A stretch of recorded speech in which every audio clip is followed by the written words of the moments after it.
సొంత ఇల్లు అనేది అందరికీ కలగదు గురుగారు. చాలా మంది చాలా రకాల ప్రయత్నాలు చేస్తారు. సొంత ఇల్లు కొనుక్కోవడానికి కొంతమందికి వీలు పడదు. అలాంటి కళ నెరవేరినప్పుడు దానికి మనం ఏదన్నా పరిహార దోషాలు చేసుకోవచ్చా? మొదటి దీంట్లో రెండో భాగం ఏంటంటే గురుగారు, కొంతమంది కొనుక్కుంటారు ఇల్లు, కానీ ఆ ఇంట్లో ఉండే యోగం ఉండదు వాళ్ళకి. అంటే వాళ్ళు అద్దెకి ఇవ్వడము, వాళ్ళు అద్దెకి ఉండడము, ఏదో రకరకాల కారణాలు జరుగుతాయి. అసలు సొంత ఇంటి కళ నెరవేర్చుకోవాలంటే ఏ రకమైన పూజ చేయాలి? సొంత ఇంట్లో ఉండాలంటే ఏ రకమైన పూజ చేయాలి? ముఖ్యంగా అమ్మా, ఇందాక మనం కొన్ని కొన్ని అనారోగ్యాలకి కొన్ని దోషాలకి కారణం కుజుడు చెప్తుంది. అలాగే భూసుతుడే కుజుడు, భూమికి పుట్టినటువంటి వాడే కుజుడు కదా. భూకారకమైనటువంటి యోగాలు, గృహకారకమైనటువంటి యోగాలు ఇవన్నీ కూడా కలగాలంటే కుజగ్రహ అనుగ్రహం కావాలి. అలాగే రియల్ ఎస్టేట్ వ్యాపారం చేసింది వీళ్ళకు కూడా సంపూర్ణమైనటువంటి కుజగ్రహ అనుగ్రహం ఉంటేనే వ్యాపారంలో పైకి వస్తుంది. ఇప్పుడు చూడండి, గత 190 రోజుల నుంచి కుజస్తంభన యోగం ఉంది మనకి. మిథునం కర్కాటక రాశుల్లోనే దాదాపుగా 276 రోజుల పాటు కుజుడు ఉంటుంది. ఇప్పుడు ప్రస్తుతానికి కర్కాటక రాశిలో ఉన్నాడు. సెప్టెంబర్ 27వ తారీఖు వరకు కుజస్తంభన యోగంలోనే ఉంది ప్రస్తుతం. కుజుడు ఒక్కొక్క రాశిలో 45 రోజులు ఉంటాడు అంతే. అలాంటిది 276 రోజుల పాటు 2 స్థానాలు కొట్టుమిట్టాడుతున్నాడు అంటే స్తంభన యోగం అంటాం కదా. ఎప్పుడైతే ఇప్పుడు చాలా మంది చూడండి చెప్తూ ఉంటారు, రియల్ ఎస్టేట్ పడిపోయింది, రియల్ ఎస్టేట్ పడిపోయింది, రియల్ ఎస్టేట్ పడిపోయింది, సీఎం రేవంత్ రెడ్డి గారు వచ్చిన తర్వాత అది ఇదని చాలా మంది చెప్తున్నారు. ఆయన మీద ఒక కారణం కావచ్చు. అది వ్యక్తిగతంగా ఆయన నాకేమీ ఇది కాదు, నేను ఆయన ద్వేషిని కాదు, ఆయన్ని సపోర్ట్ చేసే వ్యక్తిని కాదు. కానీ ముఖ్యంగా ఇప్పుడున్నటువంటి రియల్ ఎస్టేట్ వ్యాపారం పడిపోవడానికి గల కారణం ఏమిటంటే కుజస్తంభన యోగం. ఆయన ఎప్పుడైతే మూవ్ అవుతూ ఉంటాడో వ్యాపారం జరుగుతూ ఉంటుంది. ఎప్పుడైతే ఒక చోట స్తంభించిపోతాడో వాళ్ళ వ్యాపారం కూడా స్తంభించిపోతాడు. దానివల్ల కొనుక్కునే వాళ్ళకి లాభం, అమ్మే వాళ్ళకి నష్టం. భూమి నమ్ముకున్న వాడికి నష్టం రాకూడదుగా, అవునా? ఇప్పుడు 1,00,000 రూపాయలు పెట్టుకున్నవాడు ఇంకొక 20,000 అయినా కనీసం లాభం రావాలి. పెట్టుబడి పెట్టినందుకు, అంత కష్టపడ్డందుకు. అది కూడా రాకుండా 90,000కు అమ్ముకోవాల్సిన పరిస్థితులు వచ్చేసినాయి ఇప్పుడు. దేనివల్ల అంటే కుజస్తంభన యోగం అనేది సంపూర్ణంగా ఉంది. సెప్టెంబర్ 27వ తారీఖు దాటింది అంటే మరలా రియల్ ఎస్టేట్ రంగానికి పునర్వైభవం రాబోతుంది. ఈ లోపల కొనుక్కోవాలనుకునేటువంటి వాళ్ళంతా కూడా కొనుక్కోండి. తర్వాత కొంటాం అనేది మళ్ళీ అసాధ్యం.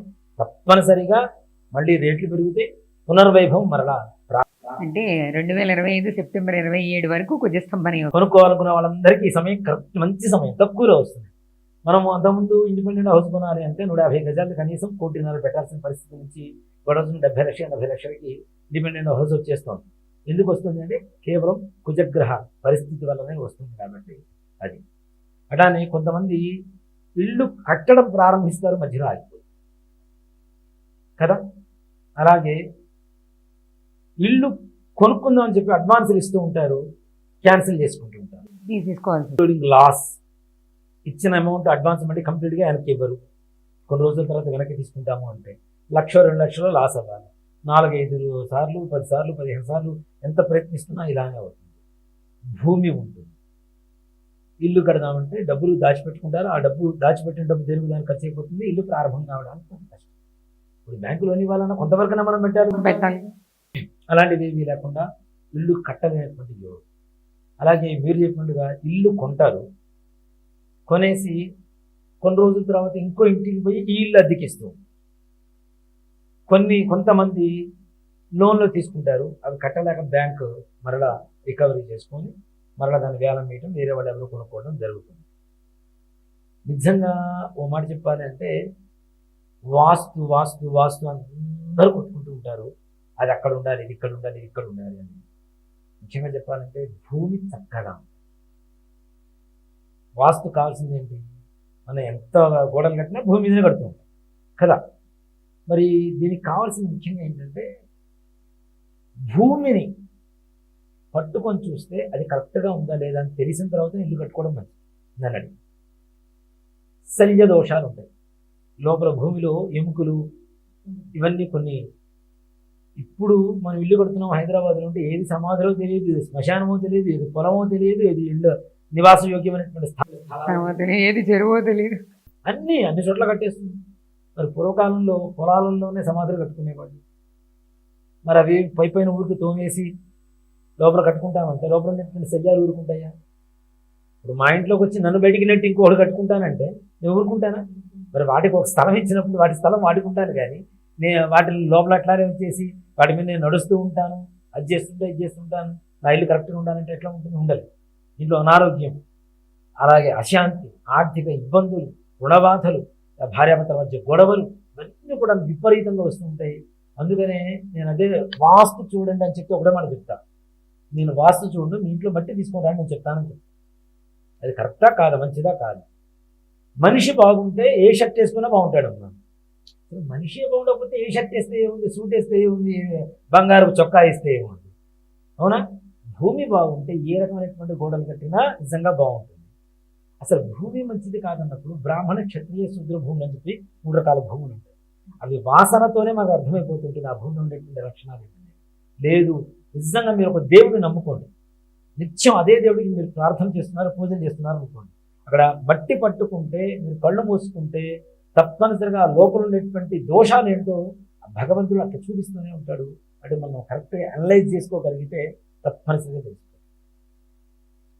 ఈ మధ్య ఒక సినిమా డైరెక్టర్, రైటర్, ఒక ఇల్లు మారుతున్నాను, నాకు బాగా క్లోజ్ ఫ్రెండ్ ఆయన, ఇల్లు మారుతున్నాను, ఒకసారి ఇల్లు చూద్దు రావా వెళ్ళాను.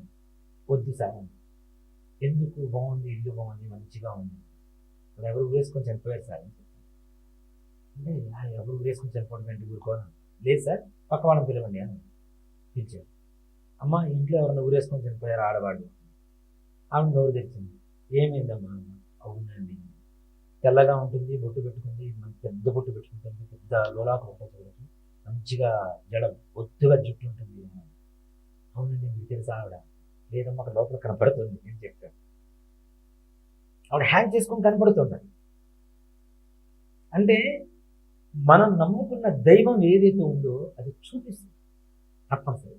అలాగే భూమిలో ఉండేటువంటి అంటే లోపల అంతర్గతంగా ఉండేటువంటి శల్యదోషాలు కావచ్చు, అలాగే జంతువధ, వృక్షవధ, పక్షివధ, 3 రకాల వధలు. జంతువధ, జంతువులు చంపేసి అక్కడ పడేసి లోపల బోన్స్ లోపలికి పోయింది. వృక్షవధ, పచ్చడి చెట్టును నరికి ఇల్లు కట్టుకుంటారంటే చెట్టు ఇరుకుంటుంది, దానికి ప్రాణం ఉంది, అవునా? అలాగే పక్షివధ, అసలు నిజంగా చెట్టు ఎందుకు పుట్టకూడదు అంటే చెట్టు తీసి పక్కన పెడతాం, పచ్చగా ఉంటుంది, బాగానే ఉంటుంది, చల్లగా గాలిస్తుంది, దాన్ని ఆశ్రయించుకొని కొన్ని పక్షులు ఉంటాయి కదా, వాటి జీవాన్ని మనం తీసేసినట్లే కదా. అలాగే బావులు, పూర్వకాలంలో పురాతనంలో ఉండేటువంటి బావులు బూట్ చేసి ఇల్లు కడుతూ ఉంటారు. మరి జలచరాలు ఎంత ఆశ్రయించుకొని ఆ భాగం ఉంటాయి లోపల, తాబేడు కావచ్చు, లేదా చేపలు కావచ్చు, అవునా? జలచరాలు ఉంటాయి కదా, వాటి ఆవాసాన్ని కూడా మనం తీసేసినటువంటి పాపం మనకు వస్తుందా లేదా? ఇవన్నీ పాపాలే, ఇవన్నీ చేస్తూ ఉన్నాం. ఇంట్లో మంచిగా ఉండాలి, మళ్ళీ ఆ స్థలం బాగుండాలని కోరుకుంటాం. ఒక చోట బావి గుర్చాలంటే ఇంకో చోట బావి తవ్వాలి, లేదా కనీసం బోర్ అన్నా వేయాలి. ఒక చెట్టును కొడుతున్నామంటే ఇంకో చోట చెట్టును నాటాలి. కొన్ని రోజులు దాన్ని పెరిగి పెద్దదైన తర్వాత ఇక్కడ ఇంట్లో ఉండే చెట్టును కొట్టాలి. ఇట్లాంటివన్నీ చేయవు, మళ్ళీ అన్నీ బాగుండాలి. పూర్వకాలం నుండి జంతువులు ఉన్నటువంటి ఎద్దులు, దున్నపోతులు పొలాల్లో పడి చనిపోయి చనిపోయిన తర్వాత శల్యాలు మొత్తం ఏమవుతాయి, భూమిలోకి వెళ్ళిపోతూ ఉంటాయి. ఆ శల్యాలు మరి దోషం కాదా? శల్య దోషం అంటాం. అందుకనే గృహప్రవేశం అప్పుడు కూడా ఇవన్నీ దోషాలు పోవాలని కొన్ని పూజలు ఉంటాయి. అవేవీ చేయకుండా నేను లోపలికి పోతాను, రిఫన్ కటింగ్ చేసుకుంటాను, లోపలికి వెళ్ళిపోయి పాల్పంకి చేసుకుంటాను, నాకు సరిపోతుంది, పంతులు గారికి ఎందుకు ఖర్చు పెట్టాలి, పూజా స్టోర్ని ఎంతెందుకు సామాగ్రి తీసుకురావాలి, పంతులు గారికి ఒకవేళ పూజ చేసిన ఖర్చు పంతులు కూడా తీసుకొస్తారు. ఆ బియ్యం తెస్తారు. ఆ బియ్యం ఎట్లా ఉంటాయంటే పొరపాటున ఎవరికైనా ముష్టి వాళ్ళకి పెట్టినా వాళ్ళు కూడా ఒప్పుకోరు, వాళ్ళకంటే ఘోరంగా కోటా బియ్యం తీసుకొచ్చి పెడతారు వీడి మొహాన్ని. నిజంగా మాట చెప్పాలంటే పూర్వకాలంలో అత్యధికమైనటువంటి సంపన్నులు ఎవరంటే బ్రాహ్మణే. ఇప్పుడంటే చాలామంది రోడ్డును పడ్డారు, కానీ ఒకప్పుడు సంపన్నులు బ్రాహ్మణే ఉండేది. 100,000 ఎకరాలు ఉండేవి. వాడు తినడానికి బియ్యం ఏమాత్రం తక్కువ తినేవాడు, మంచి బియ్యం తినేవాడు, పెట్టేది అట్లా పెట్టేవాడు, తినేది అలానే తినేవాడు. అలాంటి వాడికి అలవాట్లు ఈ ఇంట్లో వాడవు, మళ్ళీ అమ్మో ఇంట్లో కడుపులో నొప్పి వస్తుంది, చివరికి దోశలు కూడా వాడు ఇంటి ముందు ముగ్గేసుకునే దానికి వాడుతుంటావు. ఆ బియ్యం పిండి తీసుకొచ్చి ఆ బియ్యం మాత్రం పురోహితుడు. అవునా? ఇలాంటివన్నీ ఎందుకు చేయాలి? ఎందుకు నష్టం, ఇంత ఖర్చు ఎందుకు పెట్టుకోవాలి. కొంతమంది ఉంటారు అసలు ఒక్క మాటలో తీసేస్తారు. ఇవన్నీ మాకు ఆచారం లేదు గురువు గారు. సో ఇలాంటివన్నీ కూడా చేయడం వల్ల ముఖ్యంగా ఇళ్లల్లో మనశ్శాంతి లేకుండా పోతుంది. ఉన్న ఇంట్లో మనం స్థిరంగా ఉండలేకపోతున్నాం, ఇల్లు కొనలేకపోతున్నాం, ఇల్లు కట్టించలేకపోతున్నాం, కట్టించినవి సగం వరకు వచ్చేసి ఆపుకోవాల్సిన పరిస్థితులు వస్తున్నాయి. చివరికి దాన్ని కూడా అమ్ముకోవాల్సిన పరిస్థితులు వస్తున్నాయి. ఇల్లు కొనుక్కుంటాడు, ఎంతో వచ్చినట్టు కొనుక్కుంటాడు నిజంగా చెప్పాలి అంటే. కానీ ఇప్పుడు ఈ యూట్యూబ్ మన ఛానల్స్లో వస్తుంటాయి, అమెరికా వెళ్ళిపోతున్నారు అందుకని అమ్మేస్తున్నారు. అమెరికానా వాడు వంద, ఇక పక్కన ఇంకో చోట ఇల్లు కొనుక్కుంటాడు. అంటే ఆ ఇంట్లో ఏదో వాడికి అశాంతి, సెంట్రీగా ఫీల్ అవుతున్నాడు వాడు. లోపల ఏదో ఆ ఇంట్లో పోయినప్పటి నుంచి వాడికి ఏదో మానసికమైనటువంటి రోగము, ఇంట్లో అనారోగ్యము, భార్యాభర్తలు, లేదంటే ఆర్థిక ఇబ్బందులు, పెద్దవాడు ఎవరో ఒకటి చనిపోవడము, ఏదో ఒక రకమైనటువంటి కలుగుతుంది. దానికి ఇంకో పేరు పెడుతున్నాడు, వాస్తు అనే ఒక పేరు పెడుతుంది. వాస్తువా లేదు, అందుకని ఇట్లయింది అట్లయింది ఇట్లయింది ఇట్లయింది. అసలు భూమి చక్కగా ఉండాలి కదా. అలానే భూ సంపాదన అనేటువంటి భూమిని సంపాదించుకోవాలన్నా, ఇల్లు కొనుక్కోవాలన్నా, కొనుక్కున్న ఇంట్లో స్థిరంగా ఉండాలి అన్నా, అలాగే వ్యవసాయ భూములు కూడా మనం మరింతగా పెంచుకునేటువంటి పరిస్థితి రావాలన్నా, మన దగ్గర ఉన్నటువంటి వ్యవసాయ భూముల్లో వ్యవసాయం చక్కగా సాగు కావాలన్నా, సాగు చేసిన భూమిలో మంచి పంటలు పండాలన్నా, నిజంగా చెప్పాలంటే వారాహి అమ్మవారికి మించినటువంటి శక్తి పోతుంది. భూమికి సంబంధించిన ఏ వివాదాలైనా సరే తప్పనిసరిగా గృహయోగం కావాలా, వారాహి పూజించాలి. చాలామంది వారాహి అమ్మవారు ఉగ్రంగా ఉంటుంది, ఆమెను పూజించవచ్చా? అదే చెప్తున్నా కదా, ఒక 100 రూపాయల నోటు ఎలా ఉంటుందో దేవతా శక్తి అలానే ఉంటుంది. మంచివాడి చేతిలో ఉంటుంది మంచిగా ఉంటుంది. మంచివాడి చేతిలో ఉంటే ఏం చేస్తాడు, వాడు తింటాడు, వాడు కడుపు నిండితే నలుగురు పెడతాడు. చెడ్డవాడి చేతిలో ఉంటే ఏమవుతుంది, వాడు తాగుతాడు, మిగిలిన వాళ్ళకి తాగిస్తాడు. దానికి దీనికి ఉండే తేడా అదే, అంత మిక్స్ ఏం లేదు. అమ్మ అని చెప్పి పిలుస్తున్నాం కాబట్టి ఆవిడ ప్రసన్నంగా పూజ చేసుకోండి. ఉగ్రదేవి ఇప్పుడు ప్రతి మనిషిలోనూ ఉగ్రం ఉంటుంది, ప్రసన్నము ఉంటుంది, ప్రేమ ఉంటుంది, ద్వేషం ఉంటుంది, సుఖం ఉంటుంది, కష్టం ఉంటుంది, చీకటి ఉంటుంది, వెలుతురు ఉంటుంది. మరి నీలోనే ఉన్నప్పుడు ప్రపంచాన్ని ప్రపంచేటువంటి శక్తి ఆవిడ ఎంత ఉండాలి, అవునా?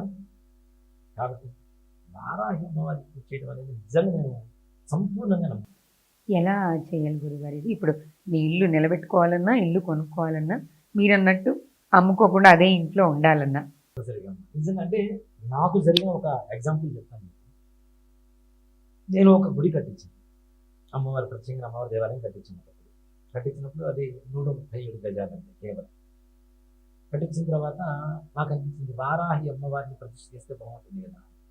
ఆ 137 గజాలు కూడాను నేను కొంతకాలం రెంట్కు తీసుకునే దేవాలయం కట్టించే స్థలాన్ని చెప్పానంటే, కొనుక్కుంటే నాకే, అమ్మితే నాకే అమ్మాలి, ఉన్నంతకాలం రెంట్ కడతాను, అమ్మే సమయం వస్తే నాకే అమ్మాలి, ఇంకెవరికి అమ్మకూడదు.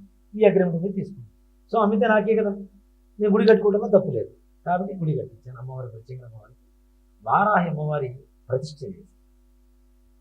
సెప్టెంబర్లో ప్రతిష్ఠ చేశాను, 2023 సెప్టెంబర్లో ప్రతిష్ఠ చేశాను.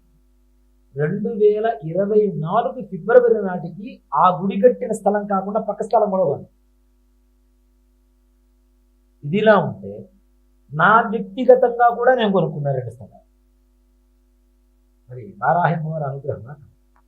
వారాహి నవరాత్రి చేశాము మొన్న 2024లో కూడా ఆషాఢ మాసంలో చేసిన వెంటనే 2 స్థలాలు తీసుకున్నాను నా సొంతగా. సో అంటే ఇలాంటి వాటికి కారణమైనటువంటి వారాహి అమ్మవారిని ఆరాధించడం తప్పైతే కాదు. నేను వీడియోలు చేసినప్పుడు కొంతమంది చూసి వారాహి అమ్మవారిని పూజించి గృహయోగాలు కలిగి భార్యాభర్తల మధ్య ఒక సంయమనం అనేది కుదిరి ప్రశాంతంగా ఉన్నామని చెప్పి నాకు ఫోన్లు చేసిన వాళ్ళు కొన్ని వందల మంది. వారాహి అమ్మవారిని చెప్పారు, మీరు నేను చేశాను గురుగారు, ఇల్లు కొనుక్కున్నాను గురుగారు. ఒక పెద్ద సిద్ధాంతి గారి అన్న కూతురుతో సహా నాకు ఫోన్ చేసి నా దగ్గరకు వచ్చి అపాయింట్మెంట్ తీసుకొని వచ్చి కలిశారు. పెద్ద సిద్ధాంతి పేరు చెప్పుకోవడం దేనికి కానీ లేరు, వారు ఇప్పుడు కాలం చేశారు పెద్ద ఆయన. వారి అన్న కూతురు ఆవిడ కూడా జ్యోతిష్ శాస్త్రం సంపూర్ణంగా తెలుసుకున్న ఆవిడ పెద్ద పెద్ద సభలు నిర్వహిస్తుంటారు, జ్యోతిష్ శాస్త్రానికి సంబంధించినటువంటి సభలు నిర్వహిస్తుంటారు దేశ విదేశాల్లో కూడా. అలాంటి ఆవిడ ఈ వీడియో చూసి నేను చేశాను, ఇల్లు కొనుక్కున్నాను అయ్యా, నీ దగ్గరకు ఒకసారి వచ్చి కలుద్దాము అని చెప్పి వచ్చాను అని చెప్పి అపాయింట్మెంట్ తీసుకొని వచ్చి కలిశారు. వాళ్ళ అమ్మాయి పేరు కూడా పేరు పెట్టారమ్మా, అసలు వాళ్ళ ఆలోచనకి తట్టుకోలేము అసలు. ఆ పేరు కూడా గుర్తు రావడానికి సరిగా. రాముడికి ఉండేటువంటి ఒక శక్తి పేరు అమ్మాయికి పెట్టారు. ప్రపంచంలో గూగుల్లో కొడితే కూడా ఆ పేరు అమ్మాయికి తప్పితే ఇంకెవరికి లేదు. ఫస్ట్ పర్సన్ అమ్మాయి ఉంది, ఇంకెవరు లేరు ఇంతవరకు ఆ పేరు పెట్టుకున్న వాళ్ళు. అంత గొప్ప వాళ్ళు కూడా ఆ వీడియో చూసి మీరు చెప్పిన విధానం చేసి నేను ఇల్లు కొనుక్కున్నాను, హ్యాపీ అడ్వాన్స్ ఇచ్చాను, అందుకు నేను తెలవడానికి వచ్చాను అని అన్నారు. మంచిగా అంతకుమించి కావాల్సింది ఏముందమ్మా మనకి. ఇప్పుడు సర్వసాధారణమైనటువంటి వ్యక్తులు నమ్మవచ్చు, కానీ విషయం తెలిసిన వ్యక్తులు విషయం ఉంటేనే నమ్ముతారు, లేకపోతే అంత ముందుకు రాదు కదా. కాబట్టి వారాహి అమ్మవారికి ప్రతిరోజు కూడా రాత్రి సమయంలో పూజ చేయడం పెద్ద మంత్రాలు తంత్రాలు ఇవన్నీ. కొద్దిగా పెరుగన్నం, దాంట్లో దానిమ్మ గింజలు వేసుకోండి, ప్రముఖమైన గింజలు వేసుకోండి. లేదా మనకి వాటర్ మిలన్ పుచ్చకాయ వస్తుంది కదా, పుచ్చకాయ ముక్కలు కానీ దానిమ్మ గింజలు కానీ అమ్మవారికి నివేదన పెట్టవలసినవి.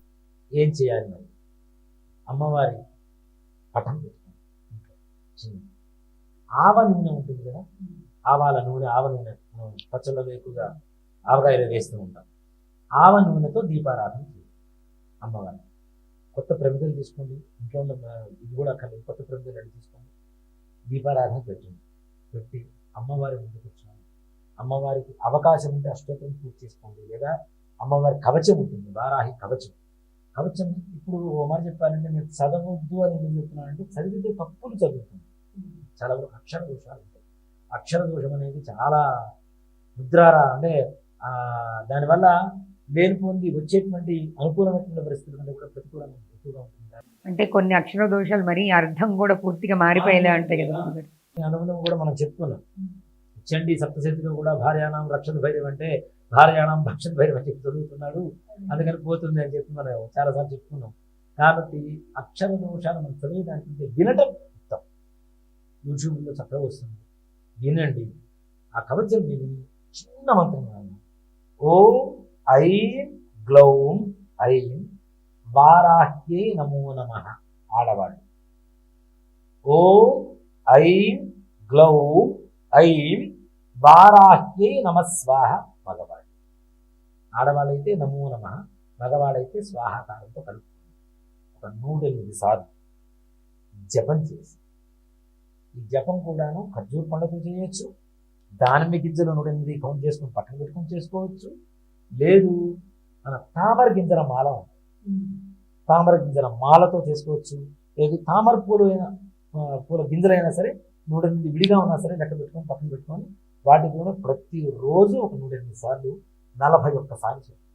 ఈ దశమహావిద్యులు కావచ్చు, శక్తివంతమైనటువంటి దేవతలు కావచ్చు, రాత్రి దేవతలు అంటూ ఉంటాం.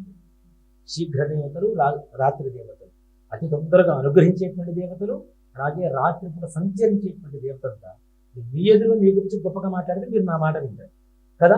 అమ్మవారు సంచరించేటువంటి సమయంలో అమ్మవారి జపం చేయడం ద్వారా అమ్మవారి అనుగ్రహం పరిపూర్ణంగా అతి శీఘ్రంగా మన మీద కలుగుతుంది. మనం అనుకునేటువంటి సంకల్పం నెరవేరుతూ ఉంటుంది.